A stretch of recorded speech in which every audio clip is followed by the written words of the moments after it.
Good evening, नमस्कार, ओम शांति।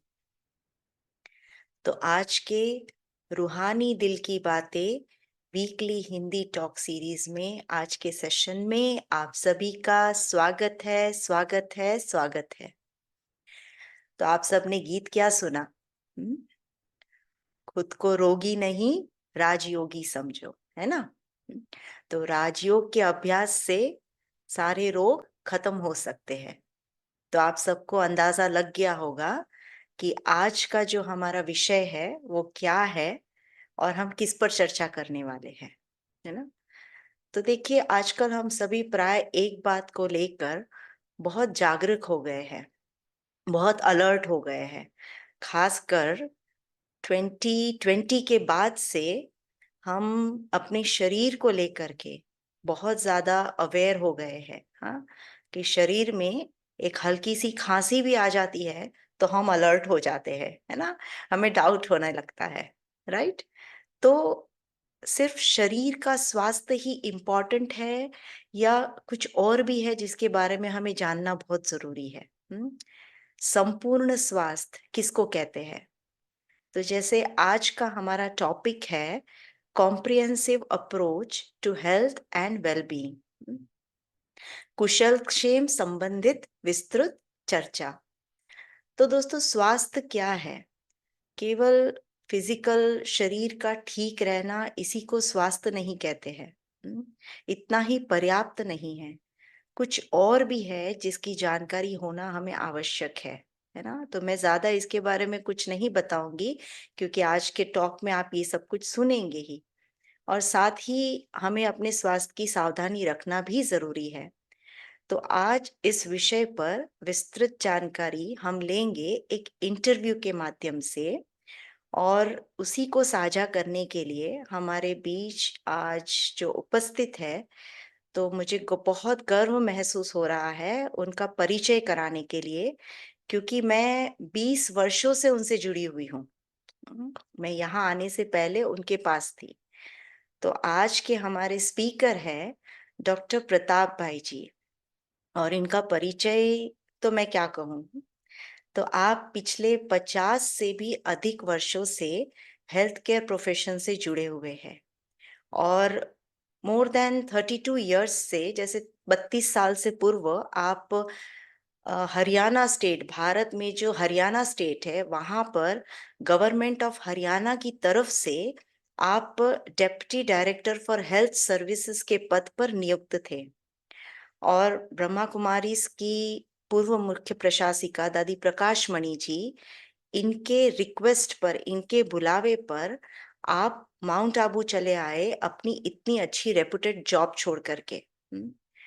तो पिछले 50 वर्षों से भी अधिक से आप राजयोग का अभ्यास कर रहे हैं, ब्रह्मा कुमारी के आध्यात्मिक ज्ञान को पूरी तरह से फॉलो कर रहे हैं, और वॉलेंट्री रिटायरमेंट ले करके 1991 में आप माउंट आबू में स्थित global hospital and research centre में समर्पित रूप से सेवाएं देने लगे हैं। वर्तमान समय में आप global hospital and research centre के मेडिकल डायरेक्टर एंड ट्रस्टी हैं, और आपके ही मार्गदर्शन में global hospital and research centre न केवल खुद तरक्की कर रहा है, लेकिन इसी के कैनोपी में बहुत सारे और भी यूनिट्स खुले हैं भारत के अलग अलग शहरों में, और बहुत सुचारू और सफलतापूर्वक चल रहे हैं। साथ ही साथ प्रताप भाई जी जो है वो ब्रह्मा कुमारी के बोर्ड कमेटी के मेंबर भी है, और Rajyoga education and research foundation medical wing के वाइस प्रेसिडेंट हैं। तो ऐसी महान हस्ती है जिन्होंने, आप समझ सकते हैं, अपने जीवन काल में बहुत सारे अवार्ड्स और सम्मान तो प्राप्त किए ही होंगे, लेकिन एक बहुत अच्छी खबर ये भी सुनाना चाहती हूँ कि 23 जुलाई 2022 को फ्रांस के पेरिस में आपको संस्कृति युवा संस्थान राजस्थान की ओर से समाज में उत्कृष्ट सेवाएं, स्वास्थ्य सेवाएं प्रदान करने के लिए इन्हें भारत गौरव अवार्ड से भी सम्मानित किया गया है।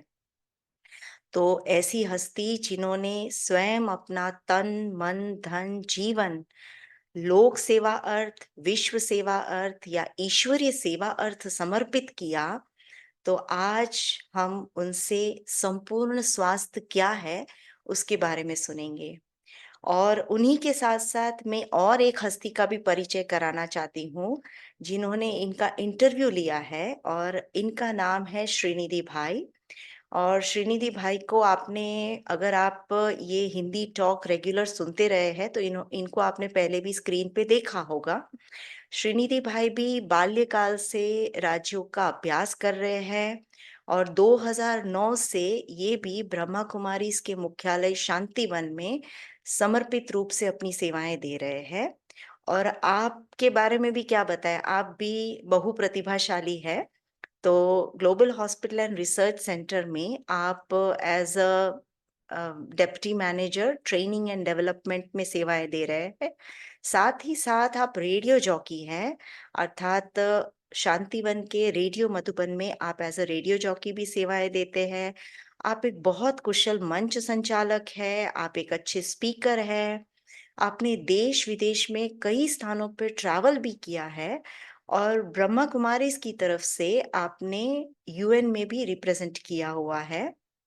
आप कई सारे विषयों पर जैसे युवा, स्वास्थ्य, एनवायरनमेंट, पर्यावरण, इन सभी विषयों पर आपने कई बार टॉक्स भी दिए हैं अलग-अलग स्थानों पर। तो श्रीनिधि भाई जो है, इन्होंने डॉक्टर प्रताप का इंटरव्यू लिया है, तो आज हम सभी भी इस विषय पर और विस्तृत जानकारी हासिल करेंगे। ओके, सुनते हैं। डॉक्टर प्रताप, आपका स्वागत है। कैसे हैं आप? मैं मज़े में हूँ श्रीनिधि, शुक्रिया। वैसे तो आज के कार्यक्रम के बारे में बहुत सारे लोगों के ख्याल चलते होंगे कि जब स्वास्थ्य के बारे में सोचा जाता है, स्वास्थ्य के अलग-अलग आयामों के बारे में सोचा जाता है, तो व्यक्ति सोचता है कि अगर मैं फिज़िकली हेल्दी हूँ, तो बाकी सब कुछ ठीक है, ऐसा ही सोचता है। आप स्वास्थ्य के क्षेत्र से अनेकों दशकों से जुड़े हुए हैं, अनेकों दशकों में आपका मेडिकल एडमिनिस्ट्रेशन का काम रहा है, आपने क्लिनिकल एक्सपर्टीज़ भी ली हुई है। आज आप एक लीडरशिप रोल में अनेकों हेल्थ केयर फैसिलिटीज़ को गाइड करते आ रहे हैं। अब आपके इस लंबे अनुभव में जब लोग आपसे पूछें कि भई स्वास्थ्य क्या है? कैसे आप स्वास्थ्य को देखते हो? तो आपका नज़रिया क्या होता है स्वास्थ्य के प्रति? मेरा स्वास्थ्य के प्रति नज़रिया ये रहता है कि मनुष्य जो है स्टेबल भी होना चाहिए, क्रिएटिव भी होना चाहिए, एक्टिव भी होना चाहिए। और मैं ये समझता हूँ कि व्यक्ति जब तक चारों ओर चार पहलू मैं मानता हूँ हेल्थ के। पहला पहला तो जो हमें सामने देखने में नजर आता है वो फिजिकल हेल्थ है। उसको हम फिटनेस भी कह सकते हैं, उसको हम अपना स्टेमिना भी कह सकते हैं। और दूसरी बात ये हमारा मानसिक स्वास्थ्य। हम मन से कितना स्टेबल हैं, हम मन से क्या सोचते हैं, क्या हम चिंतित रहते हैं, क्या हम असुरक्षित महसूस करते हैं। फिर उसके अलावा सामाजिक स्वास्थ्य आता है, हमारे संबंध क्या है, हमारा कार्य क्षेत्र क्या है, कार्य क्षेत्र में हम अपने साथियों से इंटरेक्ट कैसे करते हैं, हुँ। हमारी रिलेशनशिप संबंध कैसे हैं। और फिर उसके बाद आता है हमारा अपने आप से संबंध कैसा है, जिसको हम आध्यात्मिक स्वास्थ्य कह सकते हैं, कि हम अपने मन में कितना संतुष्ट हैं, हम मन में कितना आनंदित महसूस करते हैं। अगर आप देखें जो शब्द है हिंदी का स्वास्थ्य, that means when you are established in your self. और आयुर्वेद के हिसाब से भी ये समझते हैं कि हमें बैलेंसिंग होनी चाहिए, हमारा संतुलन होना चाहिए। और उसके अलावा अगर हम उर्दू के शब्द बीमारी को देखते हैं तो उसका अर्थ है जहाँ भय बना हुआ है, जहाँ असुरक्षा बनी हुई है। इसलिए मैं ये समझता हूँ कि स्वस्थ तो वो मनुष्य है जिसका यूं कहे फिजिकली भी वो एक्टिव है, फिजिकली भी वो अपने आप को मैनेज ठीक से कर पा रहा है, लेकिन मानसिक रूप से वो अपने आप को संतुष्ट महसूस करता है, उसके संबंध अच्छे हैं, अपने विचारों को एकाग्र कर पाता है, मन भटकता नहीं है। उसके बाद सामाजिक स्वास्थ्य में या कार्य व्यवहार में दोनों ही चीजें महत्वपूर्ण है। रोल भी आपका महत्वपूर्ण है और रिलेशनशिप भी महत्वपूर्ण है। तो रोल में भी आप कैसे चलते हैं और संबंधों में कैसे चलते हैं।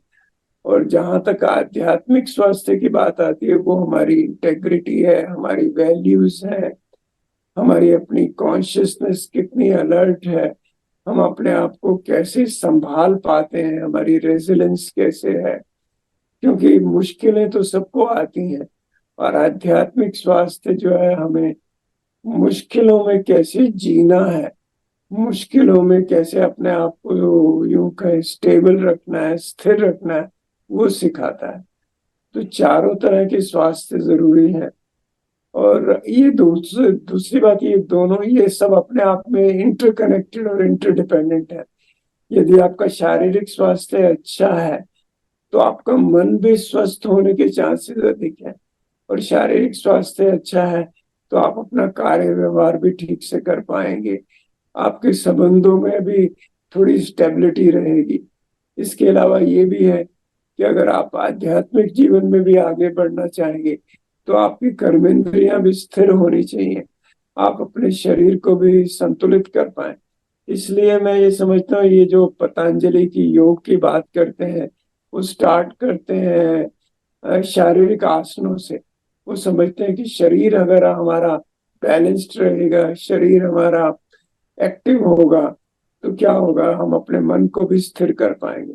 इसलिए ये तो आप मान के चलिए कि कोई भी चीज जो है एक दूसरे से अछूती नहीं रहती, इनकी ओवरलैपिंग है, एक दूसरे को छूते हैं, एक दूसरे के दायरे को समझते हैं। और हमें प्रयास हमारा ये होना चाहिए कि हम चारों प्रकार से स्वस्थ रहें, लेकिन उसका जो फाउंडेशन है, वो हमारा आध्यात्मिक स्वास्थ्य है। जब आप इन चार प्रकार के स्वास्थ्यों की बात करते हैं, तो शायद ही हमारे पास ऐसे लोग होंगे जिनका स्वास्थ्य के इन अलग अलग आयामों के बारे में चिंतन चलता हो। बेसिकली हर एक इंसान यही सोचता है, फिजिकली जो बॉडी है अगर वो हेल्दी है तो व्यक्ति अपने आप को हेल्दी समझता है। नेचुरली कोविड के समय के पश्चात और उससे पहले भी थोड़े समय में अगर हम देखें तो लोगों का मेंटल हेल्थ के बारे में, मानसिक स्वास्थ्य के बारे में जागरूकता भी बढ़ी है, लोग उसके बारे में सोचने लगे हैं।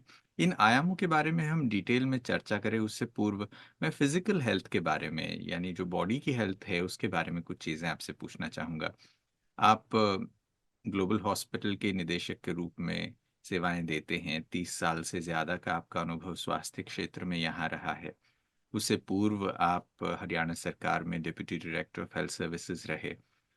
आपके इतने बड़े जो स्वास्थ्य का क्षेत्र में आपका योगदान है, जिसमें आपने कार्य करके देखा है, आज हर कोई फिजिकल बॉडी के हेल्थ के बारे में कंसर्न रहता है। बेसिकली लोग यही सोचते हैं कि पहले बॉडी को ठीक करने की आवश्यकता है। ये भी चीज़ हम कहते आए हैं, जैसे अभी अभी आप पतंजलि के योगों के बारे में बात कर रहे थे, योग सूत्रों के बारे में। आज मॉडर्न मेडिसिन के हिसाब से भी अगर हम सोचें तो हम यही सोचते हैं कि a sound mind in a sound body, हम ये कहते हैं कि अगर शरीर आपका अच्छा है, अगर फिजिकल हेल्थ आपकी अच्छी है तो आपका मानसिक स्वास्थ्य भी अच्छा है, ऐसा हम मानते हैं। आजकल लोग इस फिजिकल हेल्थ के बारे में भी ज़्यादा कॉशियस हो गए हैं। लोग डाइट करते हैं, क्या खा रहे हैं उसके ऊपर ध्यान दे रहे हैं। लोग रेगुलर एक्सरसाइजेस पे ध्यान दे रहे हैं। बहुत सारे लोग जिम सब्सक्रिप्शंस लेते हैं। कुछ लोग रेगुलरली वॉक पे जाते हैं। तो फिजिकल हेल्थ का इम्पोर्टेंस क्या है? लोगों को क्या इसके लिए करने की आवश्यकता है? उसके बारे में कुछ बताएं। मैं ये समझता हूँ कि सबसे पहले तो लोगों को इसके बारे में अवेयरनेस होनी चाहिए, एक किस्म से इंफॉर्मेशन हो उनके पास कि फिजिकल हेल्थ को हम कैसे ठीक रख सकते हैं। क्योंकि देखिए, आज जो हम देख रहे हैं, कोविड की बात आपने की, कोविड तो एक ऐसी वायरस था जो कंटेजियस था, फैल गया, लेकिन उसमें भी लोगों ने अपने आप को कैसे मैनेज किया। लोग, अब ये सबसे बड़ी बात ये आती है कि हम फिजिकल हेल्थ में, अगर हम फिजिकली एक्टिव हैं, हम नींद अच्छी करते हैं, हमारा भोजन संतुलित है, और भोजन जितना नेचुरल होगा उतना अच्छा है, और फिर हम कुछ ना कुछ एक्सरसाइज बहुत जरूरी है। इसके अलावा हम अपने वातावरण के, एनवायरनमेंट के प्रति कितना जागरूक हैं। और फिर उसके साथ ये आता है कि हमारी जो जीवन शैली है उस पे हम कितना रेगुलर है। ये बहुत सी चीजें हैं। फिजिकल हेल्थ के लिए बहुत जरूरी है कि कंसिस्टेंसी चाहिए। हम रोज तो यूं कहें अपने आप को बैलेंस रख के चल रहे हैं, और हम समझते हैं कि एक दिन हम वीक में या 15 दिन में एक बार अपने आप को इन सब नियमों से तोड़ सकते हैं। मुझे ऐसा लगता है वो उचित नहीं है। और आजकल के जमाने में लोग नए नए प्रयोग करते हैं, प्रयोगों से कभी कभी वो नशे में भी फंस जाते हैं। तो लाइफ में कंसिस्टेंसी चाहिए। जो आपने अपने लिए कुछ सिस्टम बनाया है, कुछ अपने लिए कायदे बनाए हैं, उन कायदों को फॉलो करना जरूरी है। देखिए, कुछ एनेक्डोट्स हम बचपन से सुनते हैं। जैसे एक होता था, early to rise and early to bed makes a person healthy wealthy and wise. ये बात बहुत जरूरी है। अभी तो हमारा जीवन जो है अस्त व्यस्त हो गया है। आप रात को, कुछ लोग तो ऐसा होता है जब सबका हमारे हम ब्राह्मणों का जब जागने का समय होता है, लोगों के सोने का समय होता है। तो ये तो थोड़ी सी चीजें जो है हमारी, यूं कहें जो हमारा बायोलॉजिकल रिदम है उसको बिगाड़ देता है। ये भी कहते हैं कि 1 hour sleep before 12 is equal to 2 hour sleep after 12। तो ये सब चीजें ये बताती हैं कि लाइफ को नेचुरल वे में जिया जाए। रात का समय आराम करने का है, सोने का है। दिन का समय जो है वो काम करने का है। लोग देर तक सोते रहते हैं। तो ये बहुत जरूरी है कि हम अपनी दिनचर्या को भी अटेंशन दें। फिजिकल हेल्थ के लिए दिनचर्या इंटरेस्टिंग है। अभी जैसे ब्रेकफास्ट की बात है, बहुत से लोग ब्रेकफास्ट स्किप कर देते हैं। मेरा पर्सनल एक्सपीरियंस ये है कि ब्रेकफास्ट जो है वो हमारा एक मेजर मील होना चाहिए। लंच उससे कम हो, और रात का भोजन जितना हल्का होगा उतना अच्छा होगा। जो आध्यात्मिक जीवन को फॉलो करते हैं, रात्रि का भोजन अगर लाइट होगा तो सुबह आपको उठने में मुश्किल नहीं होगी। तो इसलिए ये जरूरी है कि जो आज कंसेप्ट आ गए हैं आधुनिक जीवन के, वो कंसेप्ट हमारी ब्राह्मण लाइफ से मैच नहीं करते हैं। तो बहुत जरूरी है कि जैसे हम सोचते हैं कि अभी सब लोग ये भी कहते हैं कि जितने भी डिजिटल चीजें हैं उनको सोने से 1 घंटे पहले ही हम डिसकंटिन्यू कर दें, चाहे वो टेलीविजन है, चाहे वो आपका डेस्कटॉप है या आपका फोन है।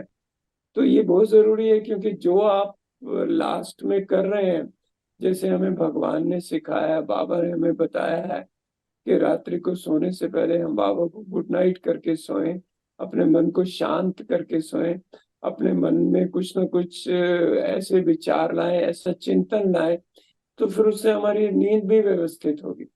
इसलिए हम तो, मैं यूं कहूंगा कि हमारी ब्राह्मण लाइफ इतनी वंडरफुल है। बाबा ने हमें जो सिखाया है, सुबह जल्दी उठना, और जो भी हम भोजन करते हैं वो बाबा की याद में करते हैं। उसको लोग, आजकल के लोग उसको रियलाइज कर रहे हैं। वो कहते हैं माइंडफुलनेस ईटिंग। वो कहते हैं जब आप भोजन कर रहे हैं तो भोजन को ही आनंद लें। फिर ये नहीं कि आपके सामने न्यूज़पेपर भी पड़ा है, टेलीविजन भी चल रहा है, वो सब चीजें जो है आपको पता भी नहीं लगेगा आपने कितना भोजन कर लिया। तो इसलिए बहुत जरूरी है कि जो हमने ईश्वरीय जीवन में मर्यादाएं सीखी हैं, जो नियम सीखे हैं, वो फिजिकल हेल्थ के लिए भी पैरामाउंट इम्पोर्टेंस है। हम ठीक से भोजन करें, ठीक से अपना एक्टिविटी, फिजिकल एक्टिविटी भी हो, अपने कार्य में भी ध्यान दें, और फिर नींद भी अच्छी करें, और साथ साथ अपने मन को भी स्थिर रख पाए सोने से पहले। वो बहुत जरूरी है। तो बहुत सी चीजें ऐसी हैं जो लोगों को लगेगा कि ये इन चीजों का महत्व क्या, लेकिन इन चीजों का महत्व बहुत पैरामाउंट है। बहुत इसका एक इम्पोर्टेंस है इस बात की कि हम अपनी दिनचर्या को संतुलित रखें। जी। एक और चीज़ जो मैं यहाँ पूछना चाहूँगा, ये तो चलिए एक ओवरऑल वेलबींग के हिसाब से हेल्दी रहने के लिए ये अच्छी हैबिट्स होना, सुबह जल्दी उठना, रात को समय पर सोना, भोजन के प्रति जो आपने चीज़ें कही, कंसिस्टेंसी जो हमारा एफर्ट है वो चीज़ें देखने में आनी चाहिए। आपको जब देखा जाता है, ये अक्सर देखने को मिलता है कि आप कैसा भी मौसम हो आप अपना वॉक मिस नहीं करते। अक्सर लोग ये कहते हैं कि भाई जब बाहर मौसम खराब है तो हम वॉकिंग करने कैसे जाएं, क्या हम फिजिकल एक्टिविटी करें। ये भी कई लोग कहते हैं, इसके बारे में भी थोड़ा बताएं। और दूसरी बात, कुछ लोग ऑलरेडी कुछ ना कुछ बीमारियां हैं, जैसे हेरिडिटरी कोई चीज़ें हो चुकी हैं, डायबिटीज़, बीपी तो आज बहुत कॉमन हो गया है। ऐसी डिसीजेस में लोगों को हेल्थ को लेकर कितना जागरूक रहना चाहिए, क्या और ऐड करने की आवश्यकता है? देखिए, फिजिकल एक्टिविटी, जैसे आपने डायबिटीज और ब्लड प्रेशर की बात की, इनके लिए तो फिजिकल एक्टिविटी बहुत आवश्यक है। आप देखिए, आप फिजिकल एक्टिव रहेंगे, आप वॉकिंग करें, आप स्विमिंग करें, आप अगर अपने रूम में हैं तो रूम में स्ट्रॉल कर सकते हैं। रूम में आप कुछ जेंटल एक्सरसाइजेज आप अपने एंकल जॉइंट से लेके नी जॉइंट, फिर हिप जॉइंट, सभी जॉइंट्स की मूवमेंट करेंगे एक बार, तो वो बहुत अच्छा रहता है। क्योंकि देखिए, जैसे जैसे हमारी उम्र बढ़ती है तो मसल्स को हमें शेप में रखना बहुत ज़रूरी है और जॉइंट्स की मोबिलिटी भी बहुत ज़रूरी है। इसलिए रेगुलर एक्सरसाइज करना, और ये देखा गया, पहले हम कहते थे ना, all play and no work makes a person dumb, but ये देखा गया कि जो लोग स्पोर्ट्स पर्सन होते हैं, जो लोग रेगुलरली एक्सरसाइज करते हैं, वो मेंटली भी ज़्यादा एक्टिव होते हैं, इंटेलेक्चुअली भी अच्छे होते हैं। तो इसलिए ये जो हमारी इंटेलेक्चुअल कैपेसिटी है, चाहे वो हमारे हार्ट की फंक्शनिंग है या हमारी फिजियोलॉजी की फंक्शन है, डाइजेशन है, और हम अपने वेट को कंट्रोल में रखना चाहते हैं, तो एक्सरसाइज तो बहुत ज़रूरी है। कम से कम, अगर और कुछ नहीं तो कम से कम हम आधा घंटा सुबह ब्रिस्क वॉक करें और शाम को 20 मिनट ब्रिस्क वॉक करें। और कुछ, क्योंकि चलने में तो कुछ नहीं जाता, चलने में तो मजा आता है। वॉकिंग करें तो वॉकिंग करने में सारे फिजिकल एक्टिव, हाँ, किसी के पास साधन है, स्पोर्ट्स खेलते हैं, बैडमिंटन है, कुछ भी स्पोर्ट्स हम यूज करते हैं, लॉन टेनिस है, ये सब चीजें जो हैं व्यक्ति को फिजिकली एक्टिव रहने में, और ये देखा गया है कि एजिंग भी, जो हमारी बायोलॉजिकल एजिंग और क्रोनोलॉजिकल एजिंग है, दोनों में फर्क होता है। तो एजिंग भी रिड्यूस होती है, इससे हम अपने आप को लंबी उम्र तक भी जी सकते हैं। तो ये बहुत जरूरी है कि हम हमारा जो हम आजकल बॉडी मास इंडेक्स कहते हैं या अपना वेट कहते हैं, वेट हाइट के प्रोपोर्शनेट होना चाहिए। और वेट जो है ना, ओबेसिटी जो है ना, it is a major precursor, एक मेजर, जैसे एक स्टेपिंग स्टोन है डायबिटीज के लिए या ब्लड प्रेशर के लिए या आर्थराइटिस के लिए। इसलिए हम इन सभी चीजों से बचना चाहते हैं तो अपने वेट को तो संतुलित रखना होगा। और इसीलिए बहुत जरूरी है, आप जब भी समय मिले, ये जरूरी नहीं है कि एक साथ अगर आपको 40 मिनट नहीं मिलते हैं, तो अगर आपको 15 मिनट भी मिलते हैं तो 15-15 करके भी 3 बार भी आप दिन में कर सकते हैं। तो टाइम होता है, आपको कहीं जाना है तो आप कोई ट्रांसपोर्ट का साधन नहीं लें, वॉक करें, मार्केट में शॉपिंग करने जाना है या कहीं किसी को, बच्चों को छोड़ने जाना है, तो ये सब चीज़ें तो हम अपने जीवन में, दिनचर्या में हम सम्मिलित कर सकते हैं। फिजिकल एक्टिविटी, वो बोलते हैं ना, where there is a will there is a way. अगर आपको करने का इरादा, मैं जब बाहर जाता हूँ ना, तो कहीं भी बाहर जाता हूँ, भारत में या विदेश में, तो सबसे पहले पूछता हूँ कि नज़दीक वॉक करने का कौन सा स्थान है। क्योंकि मुझे लगता है कि जो एक हैबिट फॉर्म करने में तो मेहनत लगती है, लेकिन हैबिट को कंटिन्यू करने में भी अटेंशन तो लगता है, ध्यान तो देना पड़ता है। तो इसलिए चलना बहुत ज़रूरी है, कुछ ना कुछ एक्सरसाइज आपके शरीर के हिसाब से, आपके डॉक्टर की राय को ध्यान में रखते हुए योगा भी कर सकते हैं, कुछ फिजिकल एक्टिविटी भी कर सकते हैं, जिम भी जा सकते हैं। पर मैं ये कहता हूँ कि सबसे बढ़िया एक्सरसाइज तो वॉकिंग है। आयामों के बारे में जो आप बात कह रहे थे उस पर थोड़ा टच करना चाहेंगे। ये बात सही है कि लोग आज फिजिकल हेल्थ को लेके थोड़ा कंसर्न्ड हैं, कई लोग योगा कर रहे हैं, जैसा आप कह रहे हैं, लोग रेगुलरली वॉकिंग करने के बारे में भी कर रहे हैं। अक्सर ये चीज़ देखने को मिलती है, जैसे आपने कहा है कि वो कंसिस्टेंसी होनी चाहिए। लोग ये सोचते हैं कि पहले तो जिम मेंबरशिप ले लेते हैं, फिर एक महीना रेगुलरली चले जाते हैं, फिर बाद में एक दो दिन बीच में छूट जाता है, तो फिर वो ऐसे ही धीरे होता चला जाता है, और फिर बाद में पता चलता है कि 2-3 महीने से जिम नहीं गए या कोई रेगुलर एक्टिविटी नहीं कर रहे हैं। ये देखने को आसान सा लगता है, मगर वो कंसिस्टेंसी लाने के लिए मन में बहुत बार वो चीज आती है कि चलो इतने दिन तो कर लिया ना, थोड़े दिन अभी कर लेते हैं। आपने बीच में वो भी एक चीज कही कि हफ्ते में मैं 6 दिन तो बहुत रेगुलरली करता हूँ, फिर एक दिन मैं चीट डे रख लेता हूँ, फिर उस दिन मैं कुछ भी खा लूंगा। उस दिन मैं कैसा भी कर सकता हूँ, उस दिन एक काउच पोटेटो बन के मैं पूरा दिन टीवी देख रहा हूँ। ये बहुत सारे लोग करते हैं। संडे आते ही या वीकेंड आते ही लोगों को लगता है कि नहीं, आज तो कुछ नहीं करना है, आज तो संडे है, आज रिलैक्स करना है, छुट्टी करना चाहिए। तो ऐसे में हमारे मन का हमारे स्वास्थ्य से क्या संबंध है, हम क्या सोच रहे हैं, और हम ये जो चीजें अपनी मन मर्जी से चीजें करते हैं, क्या इसका असर होता है? देखिए ऐसा है, जैसे मान लीजिए कोई कहे कि मैं रोज तो सच बोलता हूँ, आज झूठ बोल लेता हूँ। लेकिन क्या होता है कि ये जो सुस्ती करना है या आलस्य करना है या डोंट केयर करना है, वो मजा तो बहुत आता है। आप बिस्तर पे लेट जाएं और टेलीविजन देखते रहें। कभी कभी कुछ लोग बिस्तर पे ही खाना खाते हैं संडे को, ब्रेकफास्ट। तो मैंने बहुत से लोगों को देखा है। तो मेरा कहने का मतलब ये है कि कुछ भी आप कर सकते हैं, वो तो you are your own master. लेकिन ये सोचना है कि what is good for me, मेरे लिए अच्छा क्या है। अच्छा मेरे लिए एक्टिव रहना है या मेरे लिए अच्छा एक्टिव नहीं रहना है। तो इसलिए हमें ये हर चीज के लिए सोचना पड़ेगा, मैं what is right for me, what is good for मी। जो आज आप हेल्थ में इन्वेस्ट कर रहे हैं ना, उसका रिटर्न आपको 10 साल के बाद मिलेगा।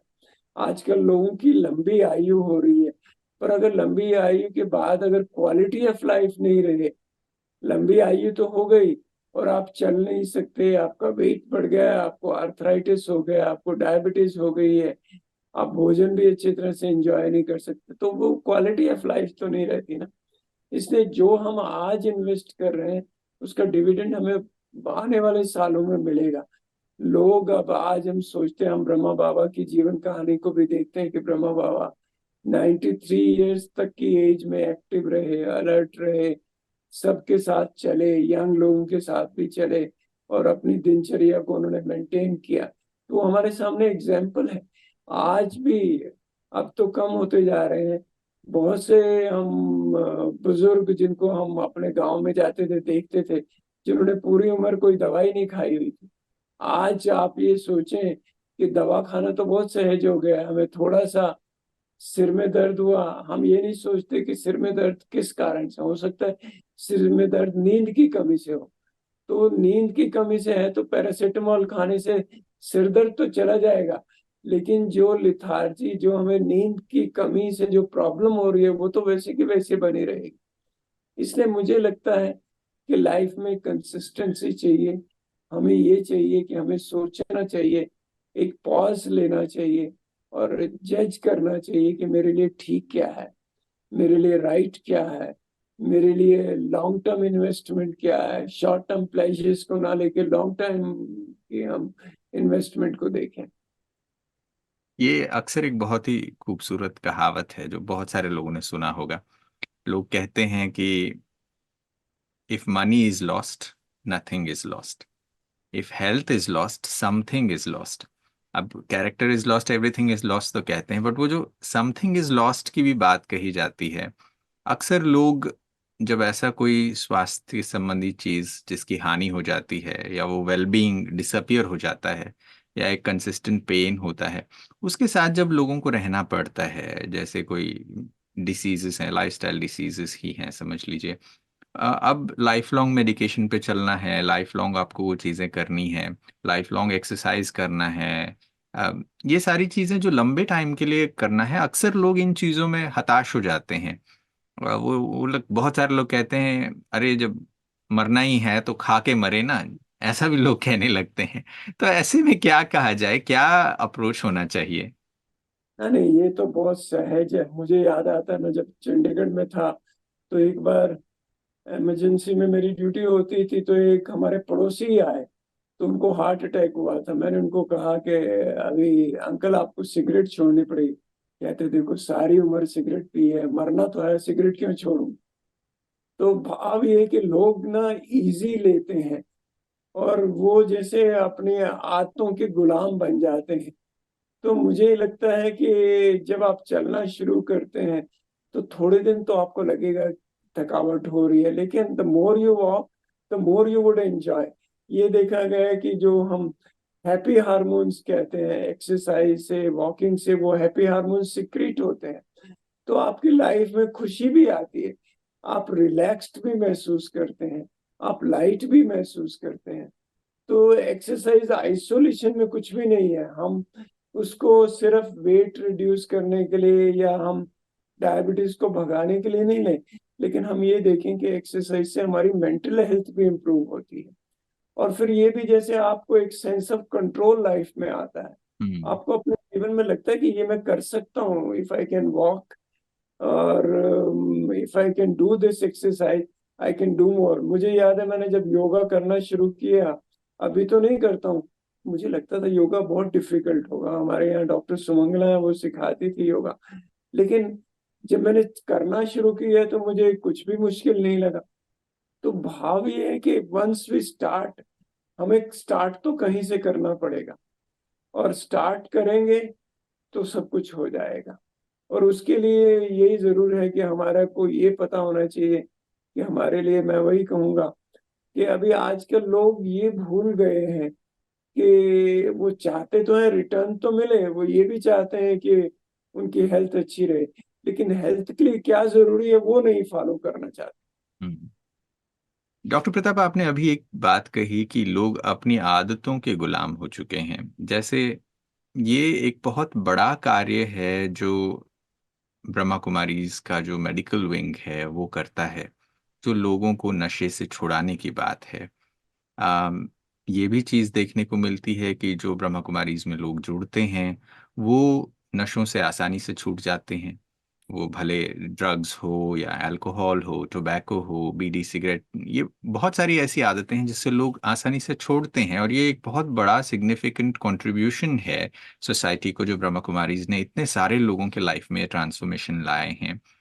और आदतों के लिए अक्सर लोग ये कहते ही हैं कि मैं छोड़ना तो चाहता हूँ, ये मेरे से छूटता नहीं है। यहाँ तक भी अक्सर करके डायबिटीज के मरीज भी ये कॉमन उदाहरण दे देते हैं, हम क्या करें, मीठा छोड़ना तो चाहते हैं डॉक्टर साहब बट छूटता नहीं है, ये चीज कहते हैं। तो ऐसे में ये जो मन का स्वास्थ्य है, कि हम अपने मन को सशक्त बनाएं और इन सब फिजिकल जो चीजें हैं उनको भी ओवरकम करने में मेंटल हेल्थ, मेंटल वेलबींग कितना इंपॉर्टेंट रोल प्ले करता है। देखिए, मन तो उसका तन पर तो बहुत प्रभाव पड़ता है। हम कहते भी हैं, मन जीते जगत जीत, बड़ी साधारण भाषा में, कि जिस व्यक्ति ने अपने मन को मैनेज कर लिया, मन को अपना मित्र बना लिया और मन को ये बताया कि what is right what is wrong. देखिए, हम जो आध्यात्मिक भाषा में समझते हैं कि आत्मा के तीन कंपोनेंट है, मन, बुद्धि और संस्कार।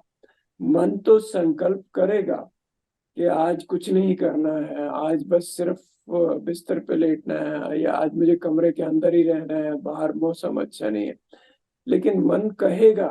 पर दूसरा मन ये भी तो कहता है कि मुझे नहीं, मेरी ये आदत है, मुझे जाना है।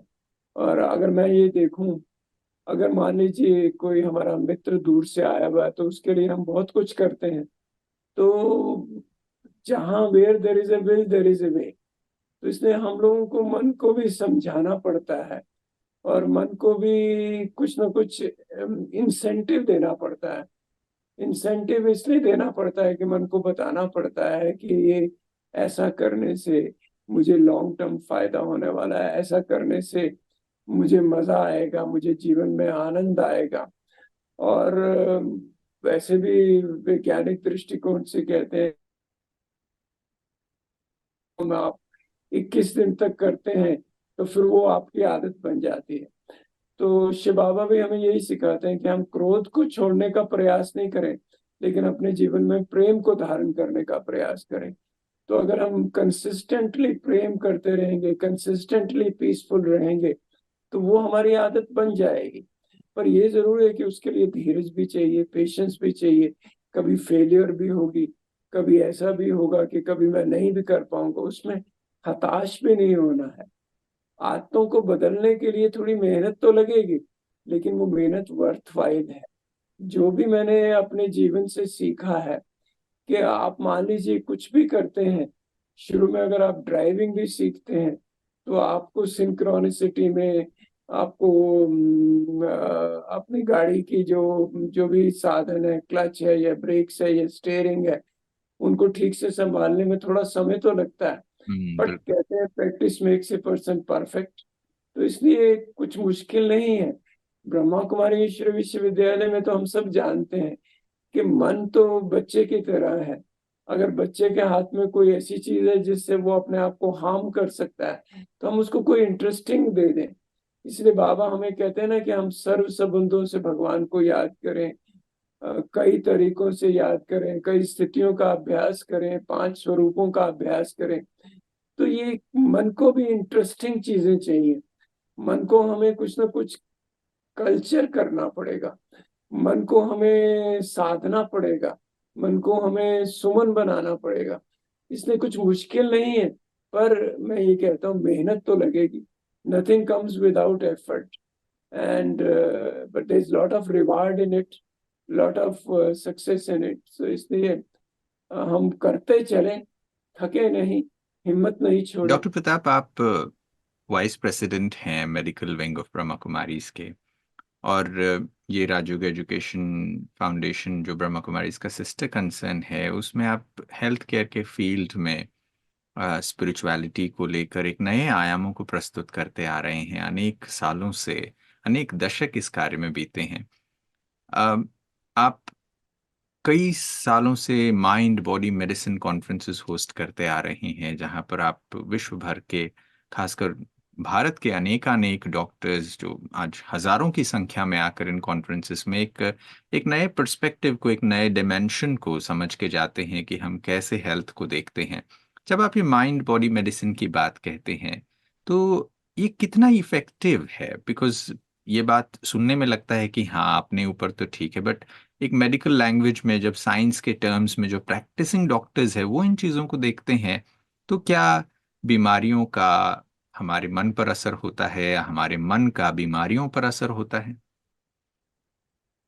देखिए ऐसा है, अगर जीवन ठीक से जिया जाए तो बीमारियां तो आएंगी नहीं। होता ये है कि हमारा जब जीवन ही बदल जाता है, हमारी दिनचर्या बदल जाती है, हमारी जीवन पद्धति बदल जाती है, और फिर हम ब्लेम करते हैं वातावरण को, ब्लेम करते हैं हम अपने आसपास के लोगों को। तो ये लगता है जैसे हम बिल्कुल हमने अपना लाइफ जो है दूसरों पर छोड़ दिया है। तो मैं ये समझता हूँ कि स्पिरिचुअलिटी वहां जरूरी आती है, क्योंकि स्पिरिचुअलिटी हमें सेल्फ मास्टरी सिखाती है। स्पिरिचुअलिटी हमें आत्म अनुशासन सिखाती है, अपने आप में संयम करना सिखाती है। अब आप देखिए, डॉक्टर्स भी कितनी बातें पेशेंट्स को बताते हैं। कभी कभी तो ये देखते हैं कि डॉक्टर्स खुद वो फॉलो नहीं करते, चाहे वो स्मोकिंग है, चाहे वो खाने पीने की आदतों का असर है। तो ये जरूरी नहीं है कि हमारे पास इंफॉर्मेशन हो, ज्ञान हो, तो हम ठीक बन जाएंगे, नहीं। लेकिन उसमें स्पिरिचुअलिटी की आवश्यकता है, जिसको हम माइंड बॉडी मेडिसिन कहते हैं। तो वो बेसिकली लोगों तक ये मैसेज देने की बात है कि मन, क्योंकि आध्यात्मिक सत्ता है ना, कॉन्शियसनेस है, और वो आध्यात्मिकता जो है वो मन के साथ जुड़ी है। मन हमारी संकल्प शक्ति है, लेकिन उसके ऊपर बुद्धि आती है। फिर वो जो हमारे कर्मों का प्रभाव है, जिनके आधार से भी हमारे संकल्प चलते हैं, उनको हम संस्कार कहते हैं। उसको आप डाई हार्ड हैबिट्स कह दो, या आत्मा में जो प्रभाव पड़ जाता है।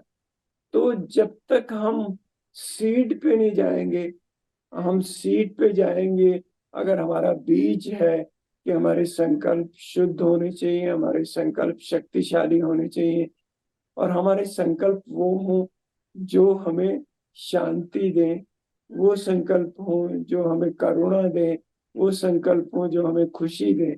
क्योंकि आप देखिए, संकल्पों का ही खेल है। कहते भी हैं, संकल्प से सृष्टि का निर्माण होता है। आपका जो एटीट्यूड है, आपकी जो वृत्ति है, आपका जो दृष्टिकोण है, वो लाइफ के प्रति कैसा भी हो सकता है। पर अगर आपका वृत्ति आपकी पवित्र है, पॉजिटिव है, सकारात्मक है, सबके कल्याण की बात आप करते हैं, तो उससे बहुत फायदा होता है, बहुत लाभ होता है। तो मैं समझता हूँ कि आज एक आमूल परिवर्तन करने के हम माइंड बॉडी मेडिसिन कॉन्फ्रेंस क्यों करते हैं?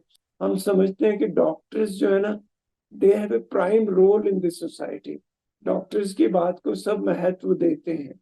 और पहले जब हमने माइंड मेडिसिन शुरू की थी, जब हम मेडिटेशन की बात करते थे, तो लोग इतना एक्सेप्ट नहीं करते थे। लेकिन अभी वर्ल्ड वाइड इतना लिटरेचर आ गया है, इतनी रिसर्च आ गई है कि जो मन अगर आपका शांत है, आपके मन में अगर संयम है, आपके मन में अगर एक यूं कहें वसुधैव कुटुंबकम, पूरे विश्व को आप परिवार मानते हैं, तो वो आपके इम्यून सिस्टम को इफेक्ट करता है, आपके शरीर की जो फिजियोलॉजी है उसको अफेक्ट करता है। तो इसलिए शांति, प्रेम, आनंद, ये जो है, ये केवल बातें नहीं है, लेकिन ये एक प्रैक्टिकल है। और इनसे प्रैक्टिकल बेनिफिट मिलता है, फिजिकल हेल्थ में भी मिलता है, मेंटल हेल्थ में भी मिलता है, और सोशल हेल्थ में भी मिलता है। अभी यहाँ हमारे यहाँ डॉक्टर गुप्ता ने जो प्रयास किया कि लोगों को मेडिटेशन सिखाई, उनको फिजिकल एक्सरसाइज भी दी, वेजिटेरियन डाइट भी दी, उनकी साइकोलॉजिकल काउंसलिंग भी की, तो मैं ये कहता हूँ कुछ मैजिक नहीं किया, लेकिन ये कहा कि आपकी लाइफ में एक सेंस ऑफ कंट्रोल आ गया है कि आप अपने लिए सब कुछ कर सकते हैं। आप किसी को ब्लेम नहीं कर सकते कि भाई ये इसने कहा तो मैंने ऐसे कर लिया। हम्म। तो आध्यात्मिकता हमें अपना जीवन जीने की कला सिखाती है। तो माइंड बॉडी मेडिसिन की जब हम बात करते हैं, तो हम ये कहते हैं कि देखिए, वातावरण कैसा भी हो, कैसा भी आपका यूं कहें कार्य व्यवहार हो, लेकिन अगर आपका मन संतुलित है, मन शक्तिशाली है, और मन में आपके पर्पसफुल ख्याल आते हैं, तो आप शारीरिक रूप से भी स्वस्थ रहेंगे और आध्यात्मिक रूप से स्वस्थ रहेंगे। और ये बड़ी चिंता की बात है। अभी जब हम यंग लोगों को देखते हैं, at the age of 30 year, 30 साल की उम्र में उनको हार्ट अटैक हो रहा है, 30 साल की उम्र में वो they are becoming addicted to alcohol और टबैको, यंग एज में। तो जो प्रोडक्टिव लाइफ होनी चाहिए उसमें अपने आप को वो ruin कर रहे हैं। तो ये बहुत चिंता की बात है, और हम सबको ध्यान देने की बात है। मेडिटेशन हमारे पास एक ऐसा टूल है जिससे नेचुरल एवर्शन हो जाती है इन चीजों से। जितने लोगों ने भी, हमने एक रेट्रोस्पेक्टिव स्टडी की थी, जो आध्यात्मिकता में जो लोग आए, ब्रह्मा कुमारी ईश्वरीय विश्वविद्यालय में आए, राजयोग का अभ्यास किया, तो हमने उनको पूछा कि आपने अपनी आदतें कैसे चेंज की, स्मोकिंग कैसे छोड़ी या हार्ड ड्रग्स कैसे छोड़ी। उन्होंने कहा हमें एक एवर्शन ही हो गई।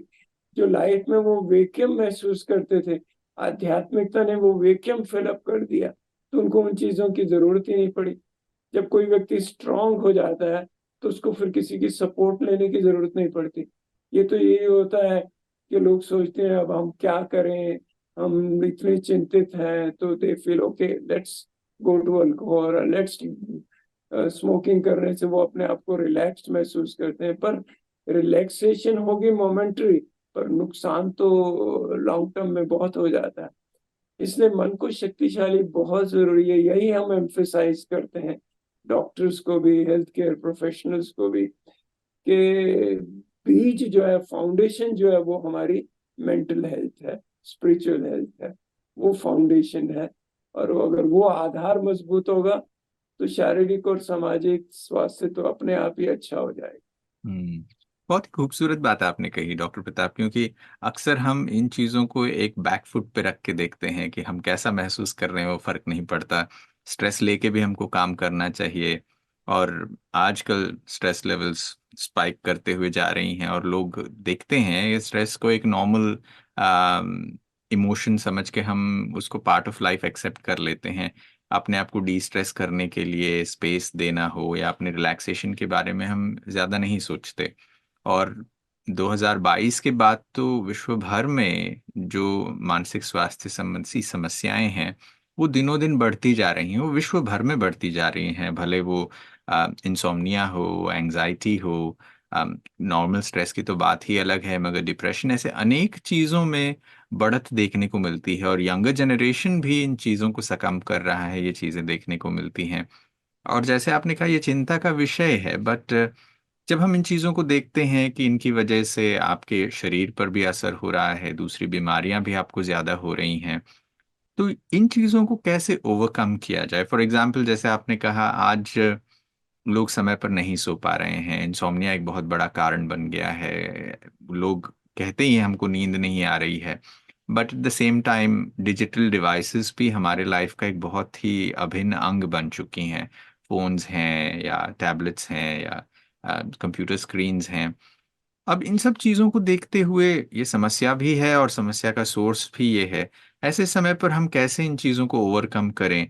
और कुछ ऐसे भी मेंटल हेल्थ इश्यूज हैं जहाँ पर लोग खुद अपने आप को अक्षम महसूस करते हैं कि वो खुद केपेबल नहीं है इन चीज़ों को हैंडल करने के लिए। ऐसे समय पर उन्हें क्या करना चाहिए? आई थिंक लोगों को लाइफ में, जैसे हम कहते हैं ना, एक मिशन होना चाहिए, एक पर्पस होना चाहिए।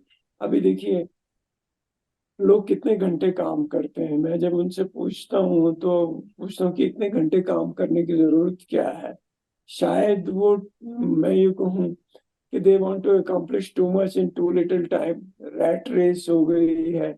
लोग सोचते हैं कि अच्छा घर हो, अच्छी कार हो, अच्छे साधन हो, और वो भी ये नहीं है कि धीरज नहीं है, जल्दी से जल्दी उनको एक्वायर करना चाहते हैं। तो ये जो लाइफ कॉम्पिटिटिव हो गई है, लाइफ में एक एम्बिशियस भी बहुत हो गए हैं, और हम इसको एक तरह से पर्सनालिटी ए भी कहते हैं। तो ये सारी चीजें हमें कहीं ना कहीं स्वास्थ्य से दूर लेके जा रही हैं। तो ये आवश्यक है कि हम समझें व्हाट इज राइट फॉर अस। तब नहीं सोचें जब सब कुछ खो चुके हों, लेकिन तब सोचें जब ठीक से हम चल सकते हैं। अभी आप देखिए, ये देखा गया है कि जो लोग सिगरेट पीते हैं, अगर वो सिगरेट छोड़ देते हैं तो उनकी हेल्थ बेटर हो जाती है, और जो उनका रिस्क होता है हर डिजीज का, वो बहुत कम हो जाता है। लेकिन उसके लिए ये जरूरी है कि हमें कुछ ना कुछ और नई आदतें कल्टीवेट करनी पड़ेंगी। कल्टीवेट करने के लिए मेडिटेशन है, पॉजिटिव थिंकिंग है, स्पोर्ट्स है, वॉकिंग है। ये कुछ ना कुछ हमें अपने लिए, अपने मन को क्रिएटिवली बिजी रखना पड़ेगा। तो कंपनी का भी असर होता है, हमें संग भी अच्छा चाहिए। हम अपनी कंपनी ऐसी चुने जो हमें सशक्त बनाए, एम्पावर करे, ना कि हमें नीचे की ओर ले जाए। तो फिर उसके बाद ये भी आता है कि हम बीच बीच में, पहले जब होता था कि जॉइंट फैमिलीज होती थी, संयुक्त परिवार होते थे, या यूं कहें अलग भी रहते थे, लेकिन ग्रैंड पेरेंट्स एक्सेसिबल होते थे। तो ये बहुत जरूरी है कि हम परिवार की जो एंटिटी है उसको भी स्ट्रॉन्ग करें। वो, मैं एक कहानी सुनता था कि family that praise together stage together, family that drinks together sings together. तो ये बहुत जरूरी है, परिवार को एक महत्व देने की जरूरत है। मैं इस बात को बहुत अच्छी तरह से समझता हूँ कि जब जॉइंट फैमिलीज होती हैं, बच्चे नाना नानी के पास जाते हैं या गांव में जाते हैं, तो गांव तो पूरा गांव ही परिवार होता है। तो वो टाइज जो है ना, वो हमें सोशली और मेंटली स्ट्रांग बनाती हैं। और अब आज जब हम शहरों में रहते हैं, तो मैं ये समझता हूँ कि किसी न किसी प्रकार से कुछ अच्छा साहित्य अध्ययन करना, मेडिटेट करना, पॉजिटिव थिंकिंग की कल्टीवेट करना, ये बहुत बड़ी हमारे लिए ताकत बन सकती है। और मेडिटेटिव, सिर्फ मेडिटेशन ये नहीं है कि केवल हमने सुबह शाम कर ली, लेकिन meditative way of life, meditation के साथ जो हमारा बात करने का तरीका है या जो जीवन जीने का तरीका है, हमारा जो दृष्टिकोण है वो भी बदल जाता है। हम्म। उसके भी लॉन्ग टर्म बेनिफिट्स बहुत होते हैं। तो इसलिए हम, I think we need to really look within and find what is right for us. Hmm. जैसे आपने जीवन जीने के दृष्टिकोण के बारे में बताया, और साथ में एक और चीज आपने कही कि हमारा सामाजिक स्वास्थ्य हमारे मेंटल हेल्थ से कितना नज़दीकी से जुड़ा हुआ है। अगर मेरा एक सोशल सर्कल अच्छा है, एक मैं अच्छे संग में हूँ, अच्छी कंपनी में मैं रहता हूँ, अच्छे फ्रेंड्स और फैमिली के साथ मेरी शेयरिंग अच्छी है, तो मैं मेंटल हेल्थ को नेचुरली बेहतर कर सकता हूँ। उसको करने के लिए वो चीज़ हेल्प करती है। सोशल हेल्थ की बात कही जाती है तो लोग फिजिकल और मेंटल हेल्थ तक तो समझ जाते हैं, बट ये जो सामाजिक स्वास्थ्य की बात आपने कही थी, इस पर लोगों को लगता है इसमें हमारा क्या कंट्रीब्यूशन है, इसमें हम क्या कर सकते हैं। मतलब समाज तो जो है जैसा है, उसके स्वास्थ्य के लिए उस पर हमारा क्या कंट्रीब्यूशन है, वो हम पर कैसे असर करता है, इन चीजों पर कभी ख्याल नहीं जाता। इसके लिए क्या व्यक्ति सोचे, क्या करने की आवश्यकता है। अभी देखिए, हमारे यहाँ भारत में पिछले दिनों काफी यूं कहें रेवोल्यूशनरी आइडियाज हैं, जैसे क्लेanलीनेस की बात है, स्वच्छता अभियान है, या लोगों के लिए टॉयलेट बनाने की बात है। मैं ये समझता हूँ कि ये एक एक बात में बहुत राज समाये हुए हैं।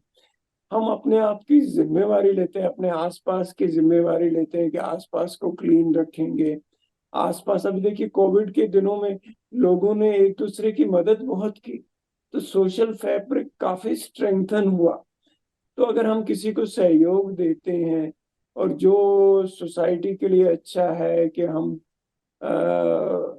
जो राइट बात है, अगर हम राइट तरीके से चलते हैं, ड्राइविंग ठीक करते हैं, हम आसपास अपना सफाई करते हैं, कचरे को बिन में डालते हैं, ये बहुत छोटी बातें हैं। पानी बह रहा है तो पानी को बचाते हैं, इनका बहुत लॉन्ग टर्म में बहुत इफेक्ट होता है। एक तो सबसे पहले ये आता है, अपने अंदर ही एक खुशी होती है कि मैंने एक सोशली प्रोडक्टिव काम किया है। हम्म। आप किसी के सहयोग देते हैं, कोई मान लीजिए आपके पड़ोस में कोई बीमार है, आप उसको हॉस्पिटल में ले जाते हैं, डॉक्टर के पास ले जाते हैं, आपने अपने समय निकाला। लेकिन मैं समझता हूँ जो अंदर में तृप्ति होती है, जो खुशी मिलती है, उसको आप किसी और चीज से कंपेयर नहीं कर सकते, वो इनवैल्यूएबल है।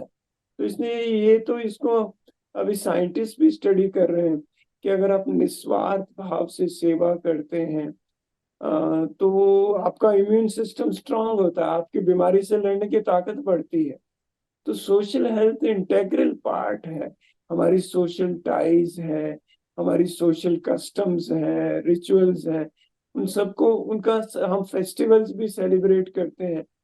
तो हम we feel like we enjoy each other's company, और जब हम खुशी बांटते हैं तो खुशी तो दुगनी होती है। तो उसने हर हर बात का महत्व है, और उस महत्व को खुद ही एक्सपीरियंस करने की जरूरत है।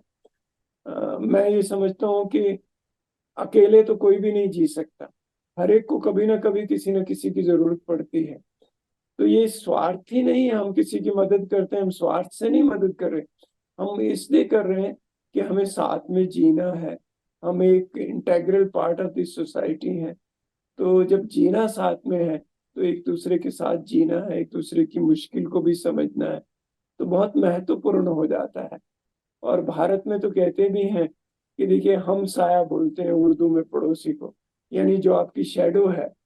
तो इसलिए नेबरली, और क्रिश्चियनिटी में भी कहते हैं लव दाई नेबर। तो आवश्यक है कि हम अपने आसपास के प्रति जागरूक रहें, आसपास के प्रति अवेयर रहें, चाहे वो प्रकृति है, चाहे हमारे पड़ोसी हैं, चाहे यूं कहें प्लांट्स हैं। उन सब के प्रति अवेयर रहेंगे तो वो हमें फिजिकली भी स्ट्रांग बनाएगा, और मेंटली भी वी वुड फील रिलैक्स्ड, और आनंद मिलेगा। एक आखिरी मोड़ पर मैं, जो आखिरी आयाम है, आपने जिस 4 आयामों के बारे में बात किया था हेल्थ के बारे में, उस पर मैं टच करना चाहता हूँ। क्योंकि आप अभी इस चीज के बारे में कह रहे थे, तो बहुत सारे लोग, जब कोविड का समय चल रहा था, जब लॉकडाउन्स वगैरह थे, तो एक सोशल लाइफ से व्यक्ति दूर हट गया था, सोशल डिस्टेंसिंग हो गई थी। लोग तरस गए थे कि मैं कब जाके किसी से मिलूं, किसी के साथ ऐसे सेलिब्रेशंस का हिस्सा बनूं। लोग पार्क्स में गए तो लोगों ने पेड़ पत्तों को तक उनको छू कर देखा। पेट्स जिनके पास थे, उन्होंने ये अलग अलग चीजें महसूस करने की कोशिश की, उसकी वैल्यू को आज लोग समझने लगे हैं। एक और चीज, जो आप स्पिरिचुअल हेल्थ की बात कह रहे थे, हाल ही में पिछले 2-3 सालों में जो कोविड के बाद एक रिसर्च पब्लिश की गई यूके में, वहां पर यूके की एक यूनिवर्सिटी में ये पाया गया कि जो लोग किसी न किसी प्रकार की फेथ जिनकी स्ट्रांग है, भले वो धार्मिक रिलीजियस फेथ वाले हो, वो किसी भी धर्म को मानने वाले क्यों ना हो, मगर एक फेथ है उनको, तो वो आस्था उनको कोविड के समय पर रेजिलिएंट बनाकर रखी। और ये दिखा गया कि वो लोग इन चैलेंजेस को, कोविड के समय के जो भी अलग अलग चैलेंजेस आए, लॉकडाउन हो, सोशल डिस्टेंसिंग हो, या उसकी वजह से इकोनॉमी में जो असर हुआ, उन सभी चीज़ों को, उन चैलेंजेस को वो बेहतर तरीके से कोप कर पाए, उनका रेजिलियंस बहुत अच्छा रहा, बेहतर वो रिस्पॉन्ड कर सके, ये रिसर्च बताता है। अब जब आप स्पिरिचुअल हेल्थ की बात करते हैं, लोग अक्सर ये समझते हैं स्पिरिचुअलिटी मतलब वो फेथ से रिलेटेड है, आस्था से संबंधित चीजें हैं। ये जो आध्यात्मिक स्वास्थ्य है, ये क्या है और व्यक्ति इसको कैसे और बेहतर कर सकता है? अ, मैंने पहले भी शेयर किया कि जिस चीज से आपको फुलफिलमेंट होती है, जिस चीज से आपको लगता है कि मैंने कुछ किया, मीनिंग मिलता है लाइफ को, वो स्पिरिचुअलिटी है। स्पिरिचुअलिटी हमें निस्वार्थ भाव से जीना सिखाती है। स्पिरिचुअलिटी अपनेपन की सेंस ऑफ बिलोंगिंग आती है, चाहे वो परिवार से है, चाहे वो नेचर से है, चाहे वो सोसाइटी से है। एक सेंस ऑफ बिलोंगिंग आती है। वी फील कि ये जो फिजिकल डिफरेंसेस है, हमारी कलर, हमारी स्किन का कलर है, या हमारी लैंग्वेज है, या कास्ट है, उन सब से हम ऊपर उठ जाते हैं, क्योंकि स्पिरिचुअली तो हम वन है ना। Spirituality is related to our consciousness. अब आप देखिए, किसी भी परिवार में आप पैदा हो, हिंदू परिवार में पैदा हो, या सिख परिवार में पैदा हो, या मुस्लिम परिवार में पैदा हो, आपकी धारणाएं कैसे बनती हैं, आपकी धारणाएं आप कैसे कल्टीवेट करते हैं। कुछ लोग उनका हृदय बहुत विशाल होता है, कुछ लोग जो होता है फेनेटिक भी बन जाते हैं। तो मैं ये समझता हूँ कि स्पिरिचुअलिटी हमें कनेक्ट करती है, कनेक्ट करती है अपने आप से, कनेक्ट करती है हमें अपने परिवार से, अपने समाज से, और कनेक्ट करती है हमें परमात्मा से भी। क्योंकि देखिए, आप जब अकेले होते हैं, आप जब प्रेयर करते हैं, और भारत में जब प्रेयर करते हैं तो वो सबके लिए प्रेयर करते हैं और कहते हैं सबका कल्याण हो, सबका भला हो। तो वो फीलिंग जो है ना, सबका भला हो, आप कनेक्टेड महसूस करते हैं कि आप एक हैं। ये शारीरिक या जो बाहर के डिफरेंसेस हैं, दीज आर वेरी सुपरफिशियली। हम उस कॉन्शियसनेस में रहते हैं, उस कॉन्शियसनेस से कनेक्टेड रहते हैं। तो क्या होता है कि यू फील एम्पावर्ड, क्योंकि आप जिस चीज से कनेक्ट कर रहे हैं वो भी इटर्नल है, वो भी अविनाशी है, और आप भी अविनाशी हैं। तो जब आप कनेक्ट अविनाशी चीज से कर रहे हैं तो आपको प्राप्ति भी अविनाशी होगी। तो उससे क्या होता है, लाइफ में स्ट्रेंथ आती है। अभी हम देखिए, हम यूं कहें, जब पहले पहले ब्रह्मा कुमारी ईश्वरीय विश्वविद्यालय के संपर्क में आए, तो सबसे पहली चीज हमें क्या अट्रैक्ट किया, वो अट्रैक्ट निस्वार्थ प्रेम था। वो एक किस्म की सेंस ऑफ बिलोंगिंग थी। और दूसरा, हमने अपने आप को शक्तिशाली भी महसूस किया, क्योंकि हम अपने आप को एनलाइटेंड महसूस कर रहे थे। हमें ज्ञान मिला, ज्ञान मिला व्हाट इज राइट, हमें ज्ञान मिला व्हाट इज आवर फ्यूचर। आज लोग भविष्य के बारे में कितना असुरक्षित महसूस करते हैं, लेकिन जब आपको ये पता लग जाए कि सृष्टि का अनादि अविनाशी नियम है कि कभी दुख होता है, दुख के बाद सुख होता है, सुख के बाद दुख होता है, रात्रि के बाद सुबह होती है। तो ये जो हम सतयुग, त्रेता, द्वापर, कलयुग की बात करते हैं, ये जरूर है कि कलयुग में लोग ज्ञान विहीन हो जाते हैं, अशांत हो जाते हैं, मुश्किलें बढ़ जाती हैं। लेकिन ये तो पता है कि कलयुग सदा के लिए तो नहीं चल सकता, सतयुग तो आना ही है, सतो प्रधान तो हमारी स्थिति बननी ही है। तो स्पिरिचुअलिटी हमें एक किस्म से होप देती है, पॉजिटिविटी देती है, लेकिन उसके लिए ये जरूर है कि मुझे अंडरस्टैंडिंग चाहिए, मेरा चिंतन अच्छा होना चाहिए, मेरा अभ्यास अच्छा होना चाहिए, कि मैं जो सुनूं उसकी प्रैक्टिकल इम्प्लीकेशन क्या है। जैसे हम अप्लाइड फिजिक्स कहते हैं, अप्लाइड केमिस्ट्री कहते हैं, स्पिरिचुअलिटी का भी एक अप्लाइड पार्ट है। कि अगर हम कहते हैं कि हम सब एक हैं, हम ये जो बाहर की जो चीजें नजर आ रही हैं ये विनाशी हैं, तो हमारी कॉन्शियसनेस में वो रहना चाहिए। जब हम कर्म करते हैं, जब हम एक्शन में आते हैं, तो वो spirituality should become part of my life, it should become part of my consciousness. मैं किस तरह से बात करता हूँ वही बदल जानी चाहिए। तो बहुत आवश्यक है कि हम ये समझें कि स्पिरिचुअलिटी हमें यूनाइट करती है, स्पिरिचुअलिटी हमें एक लेवल पे लेके आती है, स्पिरिचुअलिटी हमें कनेक्ट करती है। और स्पिरिचुअलिटी हमें सेंस ऑफ पर्पस देती है लाइफ में, एक मिशन बन जाता है। और हम ये समझते हैं कि भाई अगर हम लॉ ऑफ कर्मा भी समझ जाते हैं स्पिरिचुअलिटी में, कि हम जो करेंगे it is going to come back to me, मेरे पास वापस आने वाला है।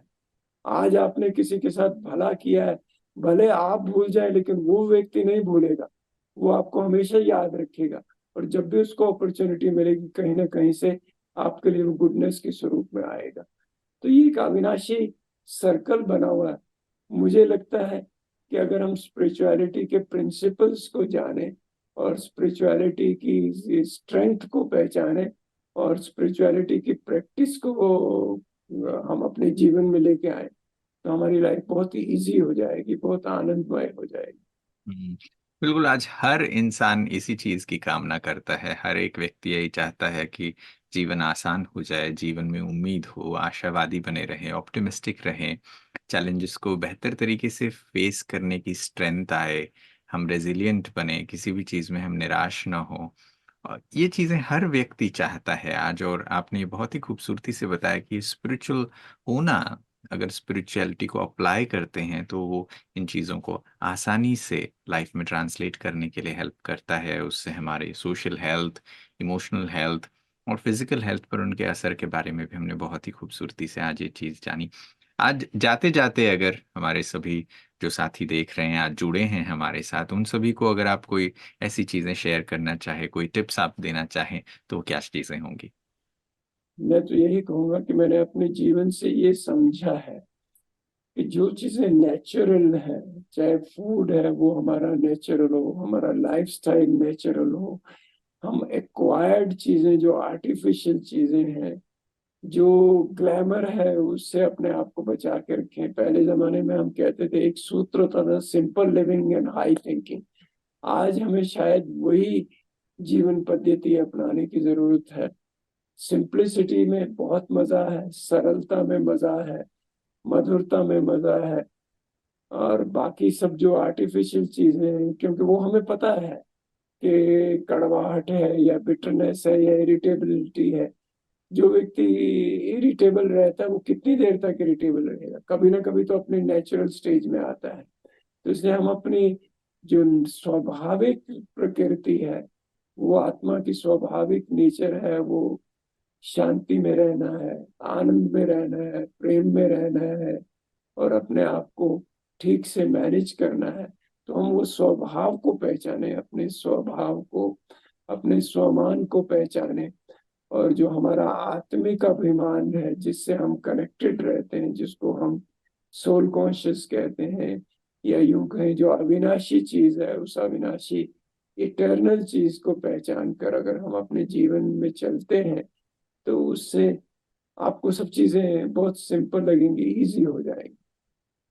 बहुत ही खूबसूरत आज की बात में आपने ये चीज़ कही है कि कितना सिंपल है, और इन चीज़ों को अगर हम ध्यान रखें, सिंपल लिविंग है बट थिंकिंग में भी वो जो चीज़ें आनी हैं, अगर उन चीज़ों को अगर हम आसानी से धारण करते हैं तो फिर वो लाइफ में ट्रांसलेट हो जाती हैं। और जो चीज़ें सीख रहे हैं स्पिरिचुअली, उनको भी अप्लाई करने से वो ट्रांसफॉर्मेशन देखने को मिलता है। और ये जो बात आपने कही कि भारत में हम स्पिरिचुअली भी जब सोचते हैं तो सभी के वेलबींग की कामना करते हैं। सर्वे भवन्तु सुखिनः, सर्वे सन्तु निरामया। कि कोई भी रोग से पीड़ित ना हो, हर कोई स्वस्थ हो, सुखी हो, ये कामना करते हैं। और आप इतने दशकों से ये सेवाएं कर रहे हैं, बहुत सारे लोगों की दुआएं और ब्लेसिंग्स तो आपको हैं ही, मगर आज आप इस प्रोग्राम में हमारे साथ जुड़े और हमारे सभी साथियों के साथ इतने सारी चीज़ों को इतना आसानी से सिंप्लीफाई करके प्रेजेंट किया। इसके लिए बहुत बहुत धन्यवाद। हम आशा करते हैं कि आगे भी ऐसी मुलाकातों में आपसे मुलाकात होती रहेगी और आप इससे शेयरिंग्स करते रहेंगे। शुक्रिया, मुझे भी बहुत अच्छा लगा।